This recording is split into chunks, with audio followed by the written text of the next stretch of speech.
পৌষের শীতে এ যেন এক উত্তাপ ছড়ানো খবর। বিয়ে করেছেন জনপ্রিয় গায়ক ও অভিনেতা তাহসান খান। স্বভাবতই প্রশ্ন উঠেছে তার স্ত্রী কে, আর কী বা তার পরিচয়। শনিবার ভোর থেকে সোশ্যাল মিডিয়ায় তাহসানের বিয়ের আয়োজনের ছবি ভাইরাল হয়। এরপর থেকেই নেটিজেনরা নবদম্পতিকে শুভেচ্ছা ও ভালোবাসা জানাচ্ছেন। জানা গেছে তাহসানের স্ত্রীর নাম রোজা আহমেদ।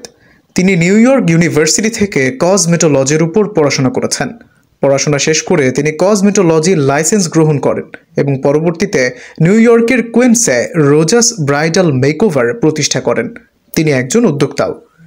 এছাড়াও 10 বছরের বেশি সময় ধরে বাংলাদেশে ও যুক্তরাষ্ট্রে ব্রাইডাল মেকআপ আর্টিস্ট হিসেবে কাজ করেছেন রোজা আহমেদ।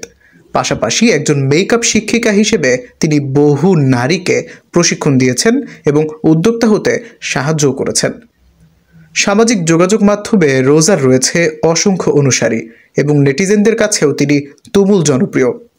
এদিকে সোশ্যাল মিডিয়ায় তাহসান ও রোজা দম্পতির নতুন জীবনের পথ চলায় শুভকামনা জানাচ্ছেন ভক্তরা। কেউ কেউ বলছেন অবশেষে চাঁদের আলো খুঁজে পেয়েছেন তাহসান, আর সেই প্রিয় গান যেন অবশেষে সত্য হয়ে ধরা দিল। এর আগে 2006 সালের 7ই আগস্ট তাহসান খান অভিনেত্রী মিথিলার সঙ্গে বিবাহ বন্ধনে আবদ্ধ হয়েছিলেন। তাদের ঘর আলো করে আসে কন্যা সন্তান আয়রা তাহরিম খান। তবে 2017 সালের 4 অক্টোবর হঠাৎই তারা সেই সম্পর্কের ইতি টানেন। এক যৌথ বিবৃতির মাধ্যমে তারা তাদের বিচ্ছেদের ঘোষণা দিয়েছিলেন। আল মাহমুদ, সুদিন সংবাদ, ঢাকা।